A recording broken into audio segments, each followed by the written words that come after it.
Assalamualaikum warahmatullahi wabarakatuh. Selamat pagi guys. Sekarang lagi di tanjakan Cikalong. Ramai guys. Ada kecelakaan tunggal yang mengakibatkan 4 orang atau 5 orang ya, yang lagi dirawat. Supirnya katanya tulang-tulangnya patah-patah guys ya. Jam 3, pukul 3.39 waktu Indonesia Barat di tanjakan Cikalong, Kota Cibaliung ya guys. Ini sangat ramai sekarang. Ibu-ibu.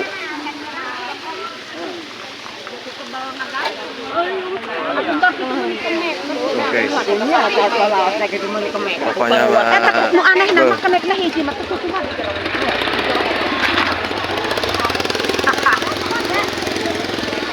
katanya lagi remblong ya. Remblong.